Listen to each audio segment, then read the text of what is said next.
Good afternoon, Luzon, Visayas, and Mindanao. This is Denise Lim bringing you the hottest news. Today is Sunday, August 4, 2013. Join us in the 3-minute news broadcast here on Scout Radio. And for our latest news, low-pressure area moves closer to General Santos. Philippine Atmospheric, Geophysical, and Astronomical Services or PAGASA stated that the low-pressure area spotted east of General Santos City may intensify into a tropical depression.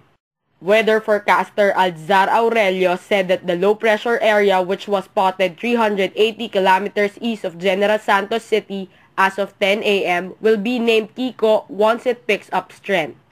Aurelio said that the low-pressure area is likely to intensify and possible that the weather disturbance will make landfall in Davao Sunday evening.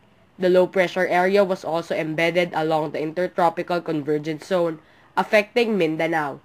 However, moderate to occasionally heavy rains and thunderstorms are expected over Visayas and Mindanao. Meanwhile, 2 million peso reward offered for information on Cagayan de Oro blast assassin. A 2 million peso reward awaits informants who can give leads that will help authorities arrest the assassin of last week's deadly explosion at a bistro in Cagayan de Oro City. Cagayan de Oro City Mayor Oscar Moreno said the reward money will come from the city government's intelligence funds. Moreno said that the reward could speed up the investigation of the incident where at least 8 people were killed and more than 40 were wounded. Investigation so far showed a man went to the establishment at the Lim Ket Kai shopping complex and left behind a bag. The man allegedly left the bag behind to go to the comfort room. After a few minutes, the explosion occurred. Police are still investigating the motive for the blast. For other news, 15 Chinese nationals were arrested the other day for allegedly engaging in illegal black sand mining in the coastlines of Cagayan.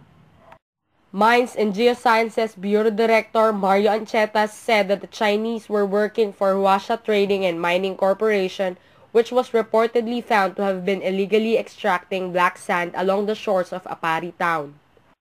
Reports said that the 15 Chinese are currently in the custody of Bureau of Immigration Apari District after they were found to be undocumented. Ancheta said the raid on the firm's mining site in Pandaya Village was a joint effort between MGB and the National Bureau of Investigation Regional Office based in Tuguegarao City. And that's the latest news brought to you by Scout Radio. This is Denise Lim reporting.